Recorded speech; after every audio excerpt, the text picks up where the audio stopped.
Hello everybody, welcome once again to a special video edition of Filmsplaining. I'm your host, Martin Strange. This is not the kind of video I normally make or the kinds of things I typically cover on my podcast or here on the channel, but I felt compelled to make this video because recently I saw the film Hamnet, which is the new film from Chloe Zhao, adapted from the novel by Maggie O'Farrell. It stars Jessie Buckley as Agnes, aka Anne Hathaway, and Paul Mescal as William Shakespeare. Perhaps you've heard of him. I really liked this movie, but there was something very interesting that happened towards the end of the film. There's a scene which I won't spoil for you in case you haven't seen it. It is a brand new film after all. But as the scene played out, I started hearing something very, very familiar. And perhaps it will be very familiar to you as well.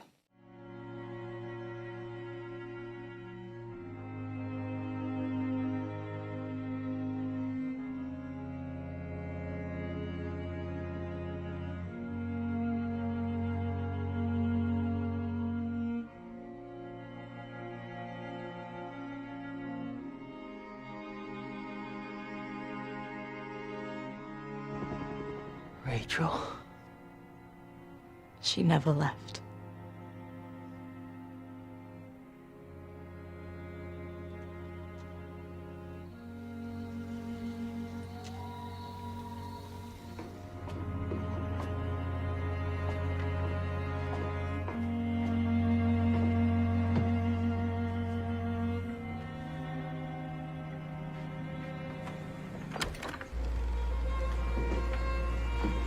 Ruth.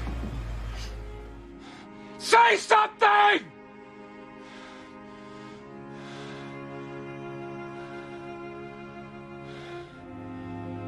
Harold, distraught.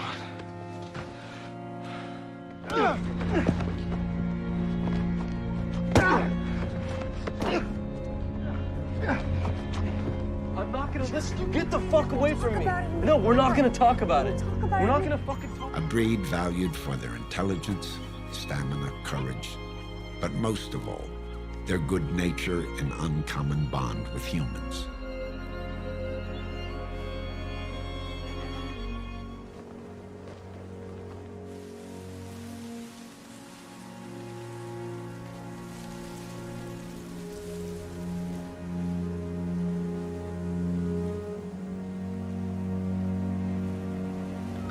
Okay, we're just gonna have to break the glass!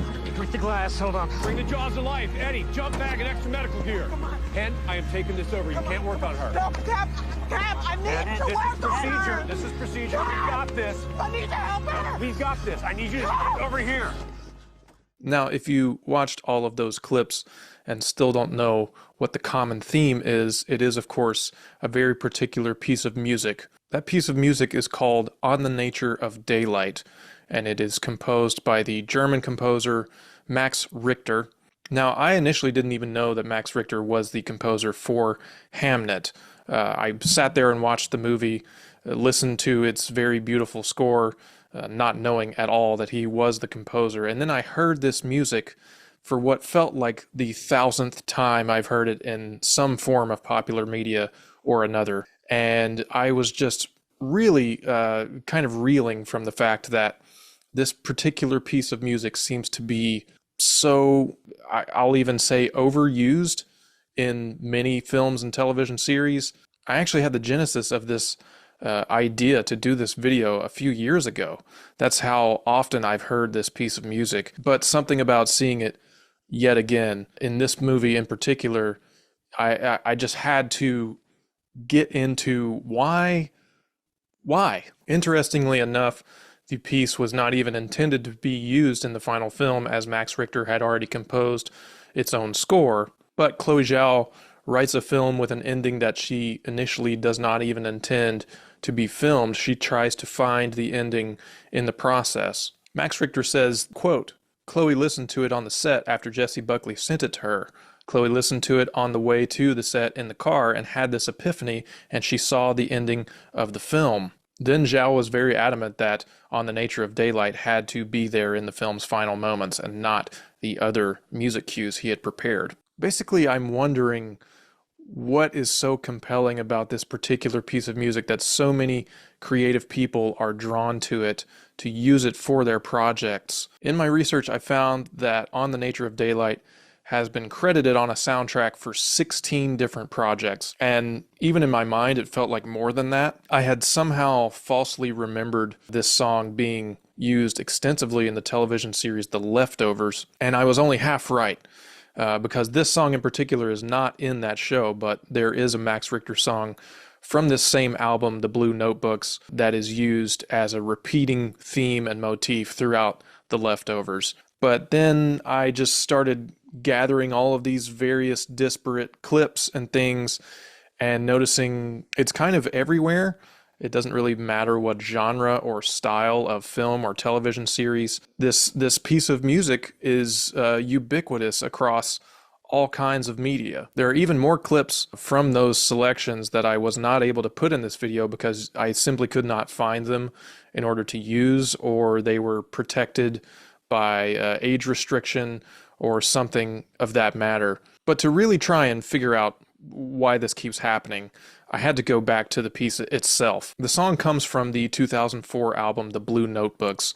It is Max Richter's second album, and it was written in 2003 and was explicitly designed as a protest against the war in Iraq. It was later reissued in 2014 by the Deutsche Grammophon label, which could be, I think, part of its increased popularity. Maybe more people were hearing the song for the first time. Maybe it's somehow just getting passed around in various creative filmmaker and or TV circles. I'm really not sure. The album itself was a huge success and really put Max Richter on the map as a composer. He is one of the most popular, most famous contemporary composers.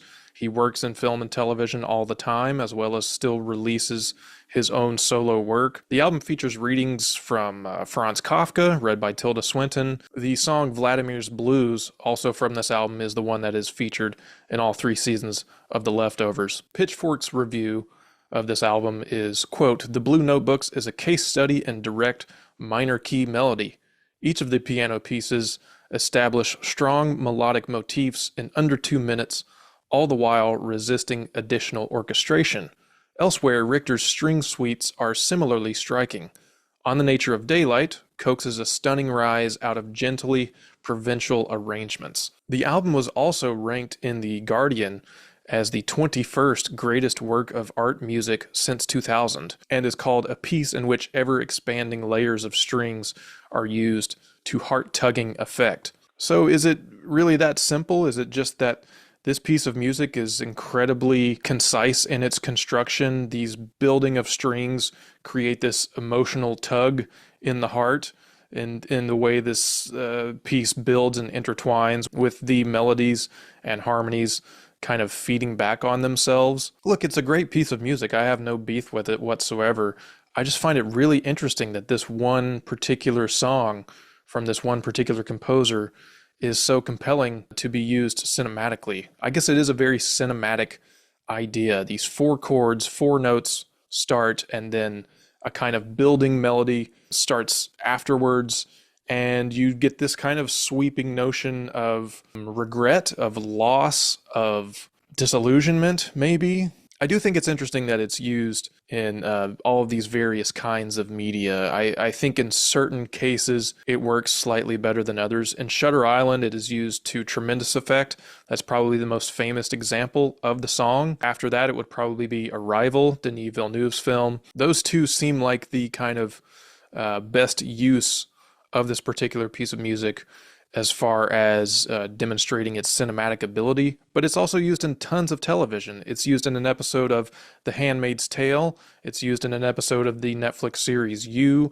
It is in the series 911 to very, very dramatic effect. And probably most recently, people would know it from the bottle episode of The Last of Us, starring Nick Offerman and Murray Bartlett, where they play a couple who is aging, and it is obviously very heartwarming in that sense too. I'm just curious as to, will this piece of music just be kind of continuously reused and reinterpreted throughout media for like the rest of time? Does it have that kind of lasting power? Is it evergreen? Is it ever going to get old? Who's to say? But I think it's fascinating that in 2025 we are still getting a new film that uses a very modern, very contemporary piece of music, especially for a film set so long ago. I'm still trying to figure it out, and I don't really have a clear, concise answer even at the end of this video. But I hope that if you take anything away from this, it will be to maybe try and notice more often how often you are hearing a certain piece of music in popular media, and think about why, and try and figure out, is it just a masterpiece? Is it as simple as that it's just a masterpiece of music? Who's to say? Art is subjective. I like the piece, but yeah, if I'm being honest, I'm getting a little tired of hearing it at this point. There is plenty of modern contemporary classical music to pull from, so I will probably be back here in a year or two's time to update you on the latest use of On the Nature of Daylight. Thank you for watching this video. I hope you enjoyed it. A huge thank you to everyone who watched my recent Martin Scorsese retrospective video. It became my second highest performing video of the year. I thank you so much. If you are into this kind of stuff, please subscribe to the channel. Please follow me on Patreon, where I write long-form film reviews and criticism and a monthly newsletter and all kinds of fun stuff. All right, that's all I have. Until next time, happy viewing. Da, da, da, da, da, da, da, da.